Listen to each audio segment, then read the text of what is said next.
سعودی حکومت کی جانب سے تبلیغی جماعت پر پابندی کے تناظر میں شیخ الاسلام مفتی محمد تقی عثمانی کی وفد کے ہمراہ سعودی سفیر سے ملاقات۔ سعودی سفیر کو تبلیغی مرکز آنے کی دعوت بھی دے دی۔ تفصیلات کے مطابق سعودی عرب کی جانب سے تبلیغی جماعت پر پابندی اور خطبہ کو تبلیغی جماعت کے خلاف بیانات کرنے کے حکم کے تناظر میں شیخ الاسلام مفتی محمد تقی عثمانی نے مولانا قاری محمد حنیف جلندری، تبلیغی جماعت کے محترم امتیاز غنی اور سینیٹر طلحہ محمود کے ہمراہ سعودی سفیر نواف بن سعید المالکی سے ملاقات کی۔ ملاقات میں تبلیغی جماعت سے متعلق سعودی وزیر مذہبی امور کے بیان پر گہری تشویش کا اظہار کیا گیا اور سعودی سفیر کو بتایا گیا کہ تبلیغی جماعت کی دینی خدمات سے پوری دنیا مستفید ہو رہی ہے۔ اس طرح کے بیان سے امت مسلمہ کے جذبات مجروح ہوئے ہیں۔ تبلیغی جماعت دنیا میں اسلام کی دعوت و تبلیغ کا فریضہ سر انجام دینے والی واحد منظم اور عالمی جماعت ہے۔ تبلیغ کا کام انبیاء کا کام ہے۔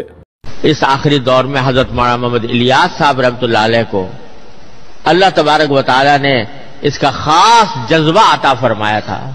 سینے میں ان کے اللہ تعالیٰ نے ایک آگ بھر دی تھی، اس کے نتیجے میں اللہ تعالیٰ نے تبلیغی جماعت وجود میں اللہ تبارک و تعالیٰ لائے، اور الحمدللہ چار دانگ عالم میں دنیا کے چپے چپے پر اللہ تبارک و تعالیٰ کے دین کا پیغام اس نے پھیلایا ہے، پہنچایا ہے۔ الحمدللہ وہ اس کام میں لگی ہوئی ہے۔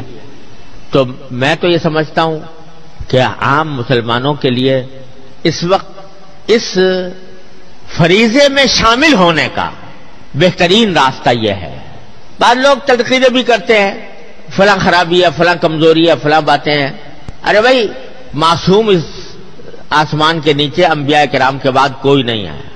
غلطیاں سب سے ہوتی ہیں اور کوتاہیاں بھی ہوتی ہیں۔ جب کام پھیل جاتا ہے تو اس میں افراد و تفرید بھی ہوتی ہے، یہ سب کچھ ہوتا رہتا ہے۔ لیکن دیکھنا یہ چاہیے کہ بحیثیت مجموعی فائدہ زیادہ پہنچا ہے یا نقصان زیادہ پہنچا۔ تو الحمدللہ فائدے کا عنصر اس میں غالب ہے، اور اس کی وجہ سے تجربہ یہ ہے کہ الحمدللہ وہاں جانے سے لوگ دین سیکھتے بھی ہیں، خود سیکھتے ہیں، اس پر عمل کا جذبہ پیدا ہوتا ہے، دوسروں تک بات پہنچانے کا سلیقہ بھی آتا ہے۔